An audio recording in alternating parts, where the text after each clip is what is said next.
Olivier Faure, bonjour. Bonjour Jean-Jacques Bourdin. Premier secrétaire du Parti Socialiste. Hier matin, à votre place, je recevais le professeur Arnaud Fontanet du Conseil scientifique, épidémiologiste à l'Institut Pasteur. Il craignait une épidémie dans l'épidémie. C'est ce qu'il nous annonçait avec ce variant anglais et peut-être d'autres variants. Vous avez rencontré le Premier ministre hier matin. Que vous a-t-il dit? Que prépare le gouvernement? Nouveau confinement? Couvre-feu généralisé? Faut-il durcir les mesures déjà prises? Je ne l'ai pas rencontré hier matin parce qu'il rencontrait les présidents de groupe. Oui, les présidents de groupe, oui. Mais je sais ce qu'il a dit, effectivement. Oui. Et il a été, en réalité, assez flou, malheureusement, expliquant qu'il y avait possibilité, en dernier recours, d'aller vers un reconfinement, mais que pour l'instant, le couvre-feu pouvait suffire. Oui. Bon, voilà la position que défend le gouvernement. Moi, j'aimerais que ce gouvernement n'agisse pas toujours en dernier recours, ne soit pas toujours en manque d'anticipation. Mais alors, qu'aimeriez-vous? Que le gouvernement annonce un couvre-feu généralisé? Que le gouvernement annonce un reconfinement? Qu'aimeriez-vous? J'aimerais d'abord qu'il fasse la transparence sur ce qu'il sait. La transparence sur les mesures que nous pouvons prendre, les études d'impact sanitaire, économique, social. Qui sait aujourd'hui ce que vont donner les fêtes du 31? Qui le sait? Personne. Il faut attendre encore 2-3 jours. Ce que l'on sait, ce qu'on sait modéliser, ce sont les conséquences de telle ou telle mesure que l'on aurait à prendre. Ce seraient les conséquences sur le plan social, les conséquences sur le plan économique, et évidemment les conséquences sur le plan sanitaire. On sait à peu près ce que provoque un confinement, ce que provoque un couvre-feu, ce que provoque... Alors quelle décision prendriez-vous aujourd'hui? Et donc moi je souhaite qu'en fonction des données qui viendront dans les prochains jours, on puisse prendre des décisions tôt pour ne pas avoir à courir derrière un virus qui est aujourd'hui en phase exponentielle. Mais alors, quelle décision prendriez-vous aujourd'hui? Et donc, je pense qu'il faudrait, par exemple, si on s'aperçoit que le 31 décembre a été la cause d'une montée exponentielle, si on voit que le variant anglais est désormais présent sur tout le territoire, eh bien, il faut avoir des mesures qui soient les mesures les plus fermes possibles. C'est-à-dire aller vers un confinement partiel ou total, faire en sorte aussi que nous puissions gagner cette course de vitesse sur le vaccin, commencer à vacciner d'abord les départements les plus impactés, dans l'ordre qui a été indiqué, c'est-à-dire d'abord les gens dans les EHPAD, puis les soignants, puis les personnes âgées de plus de 75 ans, etc., mais le faire avec une volonté qui soit celle d'adapter en permanence notre stratégie à ce qu'est ce virus, qui est un virus galopant. Olivier Faure, aujourd'hui, épidémie dans l'épidémie, on attend les résultats effectivement de ce qui s'est passé le 31 décembre, on attend des enquêtes sur le variant anglais, la présence ou pas en masse de ce variant anglais, et ensuite des décisions seront prises, elles seront prises jeudi. Un confinement, un reconfinement ne vous choquerait pas? Mais rien ne me choque. Si l'épidémie repart vraiment, un reconfinement ne vous choquerait pas? Rien ne me choque qui protège les Françaises et les Français. Ce qui me choque, c'est l'absence d'anticipation. Ce qui me choque, c'est le fait que, en permanence, on donne le sentiment d'avoir un temps de retard. Mais comment peut-on anticiper sans avoir les chiffres? Je ne comprends pas très bien là. Mais je prends l'exemple, par exemple, du vaccin. Qu'est-ce que s'est-il passé? Là, je vous parler du vaccin. Oui, mais parlons des mesures. Mais c'est une mesure de confinement. Oui, non, mais on est d'accord. Mais parlons des mesures de confinement ou des couvre-feux. Que feriez-vous aujourd'hui sans avoir les chiffres? Je vous l'ai dit. Vous annonceriez... Non, mais sans avoir les chiffres, je ne veux pas m'avancer avant d'avoir les chiffres moi aussi. C'est la raison pour laquelle je demande la plus grande transparence pour qu'on puisse s'accorder sur des scénarios. Moi, je ne suis pas en train de dire au gouvernement que je vais profiter de la crise pour lui asséner mes vérités. Ce que je veux, c'est qu'on puisse prendre une décision qui soit la plus collective possible pour permettre d'entraîner ce pays sur des bases qui soient des bases communes, claires, qui permettent à chacun de comprendre... Regardez ce qui se passe à Marseille. Oui. Marseille, vous connaissez bien Marseille. Oui. Nous avons la première adjointe qui dit il faudrait confiner, et nous avons le maire qui dit je ne sais pas si c'est supportable. Vous voyez, au sein même. Mais les deux sont vrais. Oui. Moi, je sais très bien que ce serait très difficile à supporter un nouveau confinement. Mais si c'est la condition pour faire en sorte que les Françaises et les Français soient protégés, alors il faudra y aller. Et plutôt le faire tôt que tard. Parce que vous savez très bien que quand on confine tôt, eh bien, la possibilité, c'est de stopper l'hémorragie, en fait, que le virus se diffuse trop rapidement et qu'il sature nos services hospitaliers. Et si on le fait tard, eh bien là, on court après le virus et c'est dans des conditions dans lesquelles on ne peut plus jamais rattraper le temps perdu. Donc je préfère qu'on prenne des mesures drastiques tôt plutôt que tard parce que c'est la meilleure façon, de mon point de vue, de faire en sorte que nous ne soyons pas demain contraints à une épidémie dans l'épidémie. Donc on confine. Donc, on peut confiner, on verra en fonction des prévision. résultats, mais en tout cas, ça ne me choquerait pas. Je Ça vous préfère choquerait cela pas. plutôt que d'avoir à courir derrière le virus. Le gouvernement va proposer le prolongement de l'état d'urgence sanitaire jusqu'au 1er juin. C'était indispensable, c'est indispensable. Examen à l'Assemblée nationale le 18 janvier. Normalement, la mesure d'urgence, c'est fait pour régler l'urgence. Ensuite, quand on est dans une situation qui dure et qui dure depuis 1 an, on n'est plus vraiment dans cette situation-là. Et moi, je souhaite qu'on ne confine pas la démocratie, qu'on arrête de légiférer par ordonnance, qu'on arrête de faire en sorte que ce soit toujours renvoyer au Conseil de défense les grandes décisions, alors même que nous avons besoin de partager ces décisions. Ça n'est pas simplement le parlementaire qui vous parle en vous disant « je voudrais absolument… » Non, je pense qu'un pays, si on veut l'entraîner, et on voit bien les craintes, la défiance qui est aujourd'hui à l'œuvre vis-à-vis de ce gouvernement sur tous les grands sujets. Et donc, ça suppose de partager la décision, que ce soit que les données soient en open data, qu'on ait la possibilité de se faire son propre avis, qu'on comprenne quelles sont les décisions et comment elles se justifient, et même que le gouvernement cherche à asseoir ses décisions sur un accord qui soit le plus large possible, ne pas être tout le temps dans la défiance vis-à-vis des collectivités locales. Avant chaque décision gouvernementale, on devrait consulter le Parlement. On devrait consulter le Parlement, les collectivités. Oui, les collectivités. Ça peut aller très vite. Oui. Ça peut. S'il faut consulter l'Assemblée nationale, le Sénat, les régions, les départements, les maires, ça va prendre du temps, non? Non, ça ne prend pas de temps. Vous avez des organisations qui représentent chacune. Enfin, regardez France Urbaine qui vient de prendre position à plusieurs reprises pour dire au gouvernement nous sommes prêts à aider le gouvernement sur la question de la stratégie vaccinale. Bon, ça prend quoi? Ça prend 10 minutes d'appeler Johanna Roland, maire de Nantes, présidente de France Urbaine, et de voir avec elle quelles sont les conditions dans lesquelles pourrait se déployer le vaccin. Voilà des conditions. Enfin, moi, j'aimerais que ce soit qu'on fasse confiance. Qu'on fasse confiance à des gens qui connaissent leur territoire, qui savent exactement ce qui est acceptable et ce qui ne l'est pas, qui savent aussi comment on déploie une stratégie vaccinale, comment on fait pour qu'on ait des vaccinodromes, qui sont les gens qui peuvent intervenir, comment est-ce qu'on peut faire pour que la course contre la montre qui est engagée, eh bien, ce soit nous qui la gagnons. 138 000 personnes vaccinées, ça a démarré très lentement, ça s'accélère, avec le choix effectivement des départements de vacciner dans les départements les plus touchés par l'épidémie. Je regardais la réaction de Jean-Luc Mélenchon qui dit: est-ce que les plus âgés, les résidents des EHPAD sont des cobayes parce que vaccinés avec Pfizer-BioNTech? Il insinue que ce sont des cobayes parce que vaccinés avec Pfizer-BioNTech. Vous avez les mêmes réticences? Je suis stupéfait quand j'entends ce type de réaction, parce que s'il y a un espoir qui s'est levé en 2021, c'est celui du vaccin. Vous pensez à ces grands-parents qui ne peuvent plus voir leurs enfants, leurs petits-enfants, qui ne savent pas ce qu'il leur reste de vie de toute façon à vivre, et qui peut-être ne pourront plus jamais rencontrer les leurs. Ces Noëls qui se sont passés sans les uns, sans les autres, où on ne peut plus s'embrasser, se toucher, tout simplement vivre.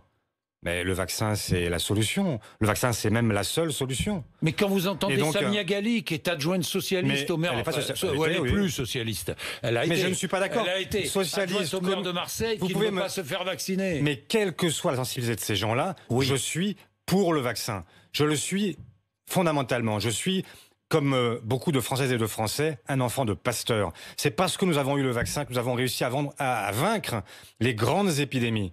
Nous avons réussi à faire en sorte que les grandes pandémies qui frappaient pendant des siècles notre continent ont pu disparaître. Eh bien, je crois qu'aujourd'hui, nous sommes dans la même responsabilité. Nous devons aussi faire en sorte que ça disparaisse. Il faut qu'on en finisse. Vous voulez vivre avec un masque toute votre vie? Moi, non. Moi, je veux vivre à nouveau en pouvant approcher les miens, en n'ayant pas peur, ne pas penser que toutes celles et ceux que je côtoie sont potentiellement des menaces pour moi ou pour ma famille.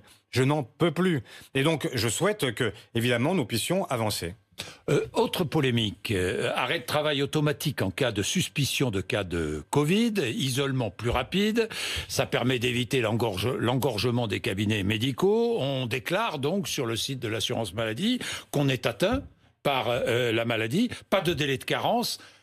Bonne idée ou pas? Bonne mesure ou pas? Oui, bonne mesure. Polémique, ça aussi. Polémique. Bonne mesure quand même.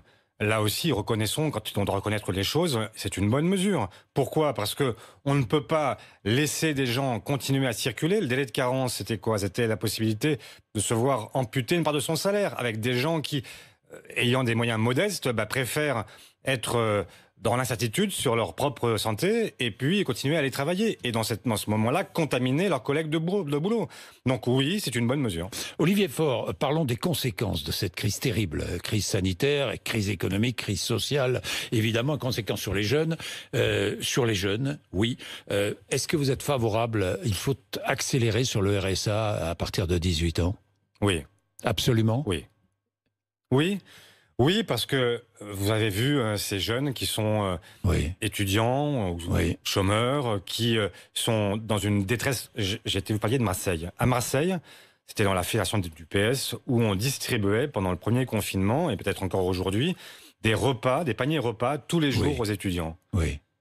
Il faut voir, c'est que, en fait, ces jeunes qui rentrent dans la vie et qui rentrent, en commençant par la soupe populaire, qui ne peuvent plus aujourd'hui se loger dans de bonnes conditions, qui ne peuvent plus manger, qui sont isolés. Eh bien oui, dans des moments comme cela, il faut évoluer, il faut considérer que... Mais 580 €, ça va changer leur vie? Ça va la soulager. Ça va la soulager. Je ne dis pas que... Vous avez 150 000 jeunes qui avaient des petits boulots. Vous savez très bien qu'il y a des gens, des jeunes, qui n'ont pas de parents pour les soutenir et leur payer leurs études. Au moins provisoirement, donc. Au moins provisoirement. Au moins provisoirement. Moi, je souhaite aller plus loin. Je souhaite qu'on puisse aller vers un revenu de base comme 18 départements socialistes l'ont proposé en remodelant complètement l'aide sociale et notamment pour les plus jeunes. Mais effectivement, au moins provisoirement, pendant cette crise, il est indispensable de soutenir des jeunes qui sont en état de... je porterai cette demande auprès de Bruno Le Maire que je recevrai vendredi matin ici même. Vous feriez. Oui. Bien sûr, parce que je pense effectivement à tous ces jeunes qui n'arrivent plus, qui avaient des petits boulots et qui n'arrivent plus à boucler. Dans la restauration. Il y a aussi pour les plus précaires l'idée d'un chèque. D'un chèque qui leur permettrait de traverser cette crise, comme ça se fait aux États-Unis, par exemple. Ça aussi, c'est une bonne idée ou pas? Oui, bien sûr. Quand on voit aujourd'hui que dans le plan de relance, en fait, vous avez 2% du plan de relance qui est consacré à la relance de la demande. Et donc, au soutien des personnes les plus fragiles. Oui, effectivement, on doit faire. Il y a des moments où il ne faut pas se poser de questions. Je sais bien que c'est impensable pour des libéraux. Mais justement, dans des moments comme ceux cette crise qui a révélé tant de choses, qui a révélé l'indispensable État-providence. On avait tellement glosé sur les services publics. Et bien aujourd'hui, on voit bien qu'ils sont le soutien, l'appui sur lequel nous sommes tous à attendre, parce que ça tient l'État. Ça tient ce pays. Et donc, oui, il faut évidemment aider celles et ceux qui sont dans la plus grande précarité. Et puis, je vous cite, vous voulez que les profiteurs de la crise soient mis à contribution pour rembourser la dette. Mais comment? Comment? Tout simplement.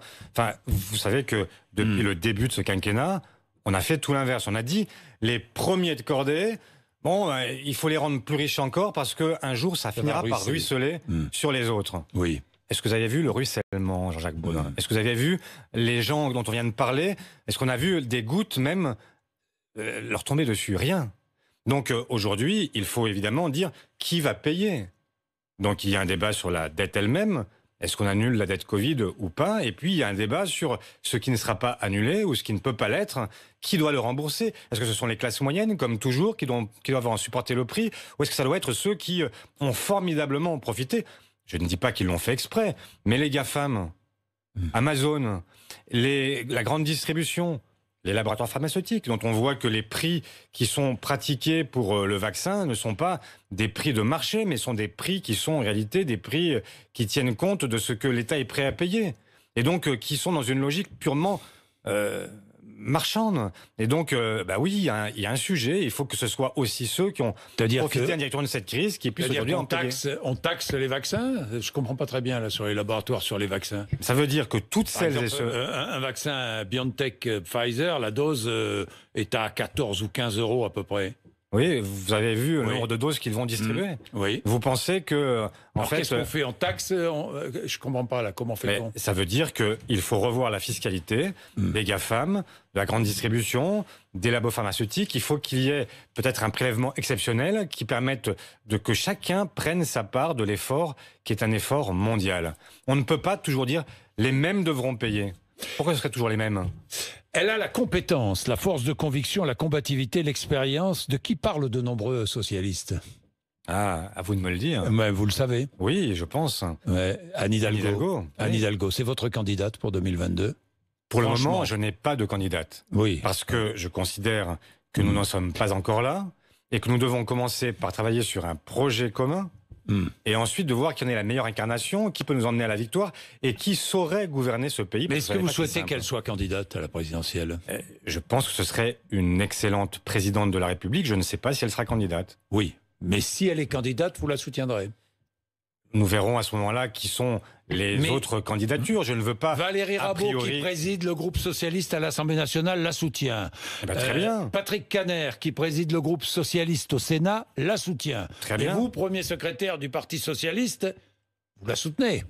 Moi, je rappelle la règle. La Oui. règle, c'est que Oui. nous n'en sommes pas encore là. Nous devons commencer par avoir une longue procédure qui nous emmène au projet, négocier avec nos partenaires, arriver à une coalition qui serait neuve, une coalition Avec les écologistes. notamment avec les écologistes, et faire en sorte ensuite de chercher quelle est la meilleure incarnation. Si je vous disais aujourd'hui que le choix est déjà décidé, ce sera forcément... Non, mais bien sûr. Non. Bien sûr, Olivier Faure. Mais vous parlez de coalition avec les écologistes. Vous êtes incapable de la mettre en place, cette coalition avec les écologistes, dans certaines régions. Mais Comment vous voulez-vous verrez que dans- l'électeur comprenne? Vous verrez, Jean-Jacques Bourdin, que dans toutes les régions de France, Oui. au deuxième tour de l'élection régionale, il y aura un accord Et entre au premier socialistes et tour écologistes. Et au premier tour, dans certaines régions seulement. Malheureusement, j'aurais souhaité qu'on aille plus loin. Ils ne le souhaitent pas. Mais je vous le dis- Nouvelle-Aquitaine, Centre-Val de Loire, Île-de-France. Mais Aucun accord? qu'est-ce que je viens de vous dire? Je viens de vous dire que partout, il y aura un accord au second tour. Et sur le premier tour, j'aurais voulu aller plus loin. Ils ne le souhaitent pas, je le comprends. Et on verra bien. Mais en tout cas, on sait bien, les uns comme les autres, que pour l'élection présidentielle, si vous voulez avoir une chance, augmenter vos chances de victoire, être au second tour de l'élection présidentielle, ne pas laisser se reproduire le duo Macron-Le Pen, eh bien, vous devez vous allier. Et vous allier sur un projet concret, pas simplement sur de quelques slogans, mais aller au fond des choses, travailler en lien avec la société civile organisée, avec les Françaises et les Français, et faire en sorte d'avoir un projet qui soit le plus partagé possible et gagner l'élection présidentielle. Pourquoi dites-vous que François Hollande tire contre son camp? Ça peut lui arriver, comme Oui. d'autres. Oui. Et donc, je le dis parce que... Est-il là encore aussi- écouté par les socialistes, François Hollande? Il doit être encore écouté, oui. Et même, je pense que c'est nécessaire de l'écouter encore. Il a une expérience. Il a Est-il été président de la terminé République. politiquement?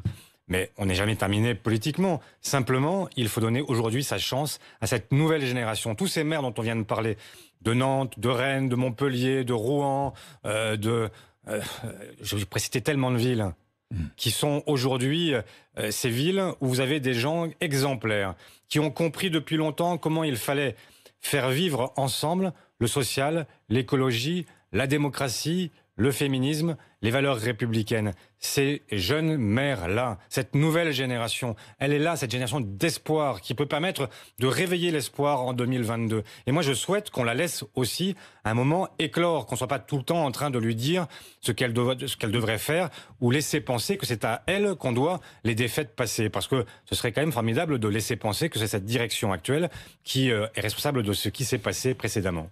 Je vais vous poser une dernière question un peu iconoclaste. Vous allez me dire ce que vous en pensez, Olivier Faure. Invasion du Capitole par les partisans de Trump. Trump censuré par Twitter. Doute sur les vaccins. Protectionnisme. Dénonciation de l'Europe sur le Brexit. Les vaccins. Le plan de relance. Ne trouvez-vous pas que Marine Le Pen et Jean-Luc Mélenchon partagent de plus en plus souvent les mêmes idées? Bon, je ne veux pas les mettre sur un même plan parce que je connais Jean-Luc Mélenchon, je connais aussi celles et ceux qui l'accompagnent et je sais que ils sont à l'opposé de ce que défend Marine Le Pen. Ils sont consubstantiellement antiracistes et je ne peux pas imaginer un seul instant que à un moment, on ait cette espèce de fusion qu'on appelle la fusion des rouges et des bruns. Je n'y crois pas.